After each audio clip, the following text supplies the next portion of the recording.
Hey, YouTube and Tumblr and Facebook and wherever else I post this. Shin here, obviously. Um, and today's video is not going to be as fun as the last one. Well, it kind of is as well. Because I'm going to talk about my little sister. Now, reason I'm doing that is because 1 month ago today, as in literally today, the 20th, she was diagnosed with leukemia. Now, the way she told me and her best mate Ellen were typical her. We were all texting because she'd been rushed into hospital, and we were all like, "Oh no, what's going on?" We were all thinking that she's anemic because I've got chronic anemia, and that's what she was tested for. So we were like, "Oh, her bloods must be right low, like right low." And then she texted us, "They think I have leukemia." And Helen texts back, "What do you mean think?" And Rhiannon, my sister, texts back going, "I have leukemia." It's like, what? But that's just such a Rhiannon way of doing it. That's how she tells anyone out about out. She will just make it a joke somehow. Like, not even trying to be funny, but it ends up being a joke. Like, she had a central line put in a couple of weeks ago. I'll say a couple of weeks ago, like 3 weeks ago. And the following Friday, me and our mate Stevie goes, because she's only allowed a certain amount of visitors, and the only friends she's allowed to see are Ellen and Stevie, at least until she's out of induction. So me and Stevie are there, and we're joking, and we say, "Well, what have you named your central line?" And she's like, and it's like, "Well, you've got to name it. It's got to have a name." And she went, "Oh, right." And we're like, so me and Stevie are throwing out all these normal suggestions, and Rhiannon just looks between us and goes, "I'm going to call it Sillet." Sillet? Aye, 'cause bang, and cancer's gone. And I swear to God, neither me nor Stevie could handle it. We're both friggin' dying laughing. Like, properly dying laughing. And Rhiannon's just sat there with a big grin on her face, because she's just like, "Yeah, I made her funny." And me and Stevie are dying, and then the next day, me and Helen go to visit, because normally me and Stevie go on a Friday, me and Helen will go on a Saturday. This week, me and Stevie and Helen are all going on a Saturday, and we're going to throw her a 1 month diagnosis party. But so anyway, back to the story. On Saturday, me and Helen went, and because we get the tram and that, we were walking along Main Road to Christie's, which is where she's been treated. And I'm relaying story, and I get to punchline, and Helen is laughing so hard she falls off the curb. So she's in the road, off the pavement, laughing her head off. It's a good job that there were no cars on that road, because she couldn't have moved if she'd have tried.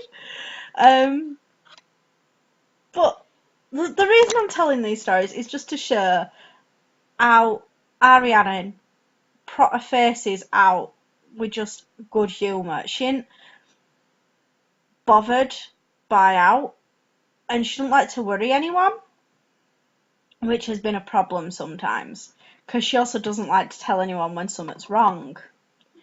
Now, me and my mum and Helen are generally pretty on the ball. We're pretty fast at figuring stuff out. When she was diagnosed, she'd been sick for about 2 weeks, but it was something completely unrelated. She had a tummy bug. And we were all like, "Well, you're going to have to go to doctor now, because this ain't right good. You're going to have to go." So she goes to doctors, and he's like, "Oh, well, you look a bit anemic. Let's get your anemia checked. Your blood iron." And that's how all this started. It was completely unrelated. The only symptom at leukemia that she displayed at all were being tired. That's it.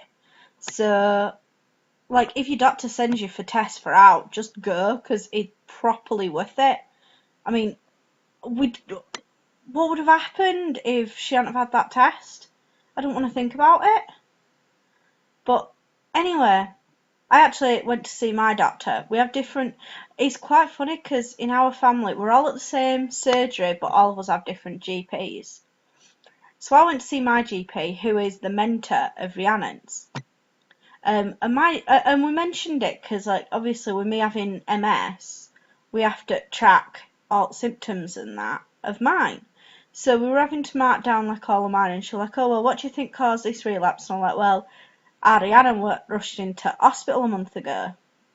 And that's when apparently it's been this big thing that every doctor in surgery has been having to tell Rhiannon's GP that he did the right thing to send the tests off because he just had a hunch there was something wrong.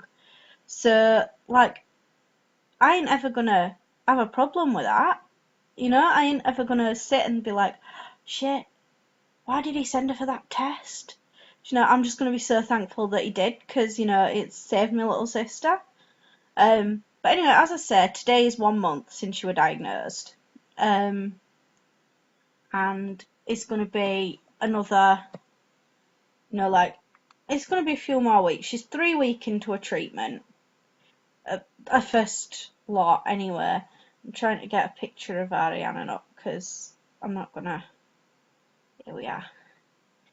Here we are. This is Rhiannon. Look at that.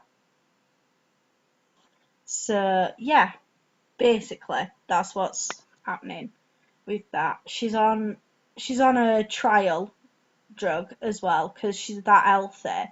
They're just like throwing stuff at her. We're actually laughing. I'm not going to tell the joke of this one because it's way too rude to share with public.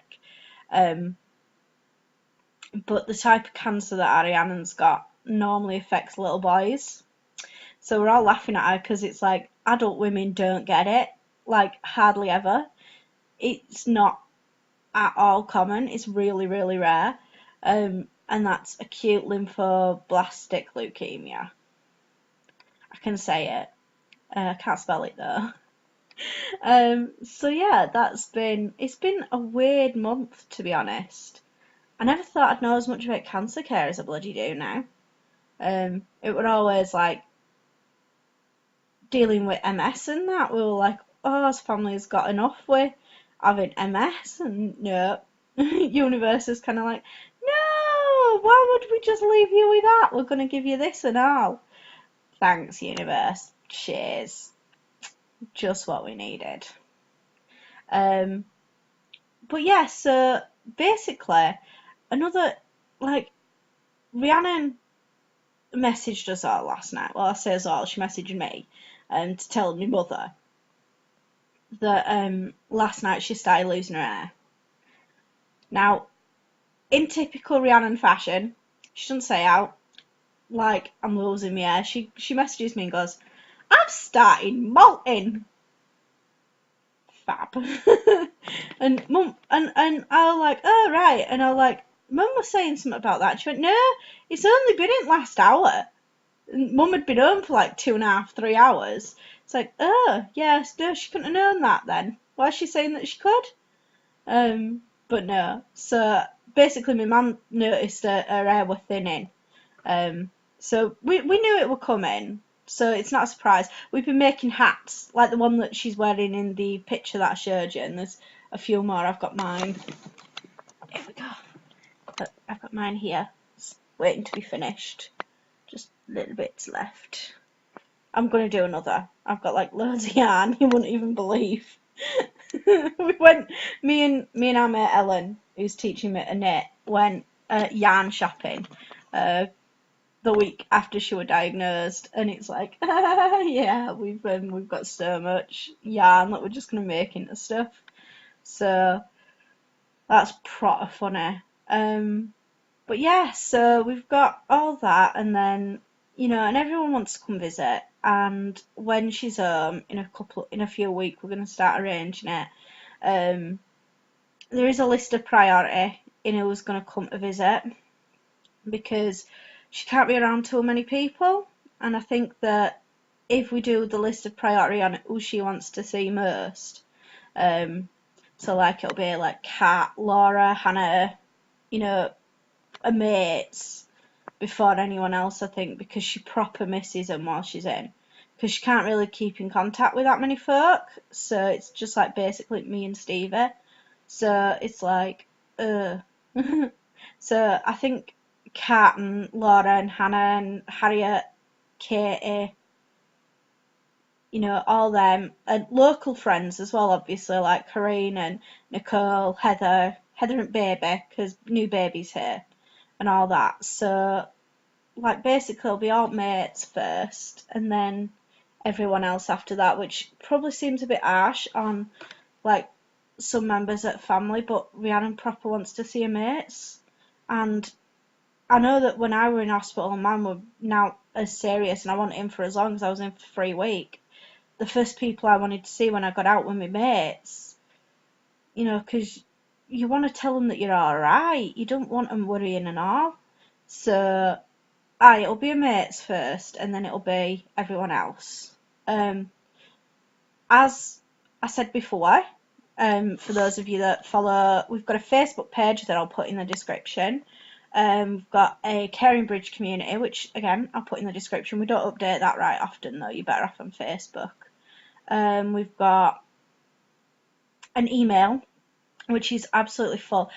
I've got a friend over in US, Catherine Michon, who is a director, and she is a wonderful person as well. And I messaged her about Rhiannon and about the fact that we were trying to send as many positive emails to her as we could. So she got on it, she promoted it, and we got so many emails. And Rhiannon looks at them all when she's having a right bad day. So thank you for that, Catherine, because that proper cheered her up.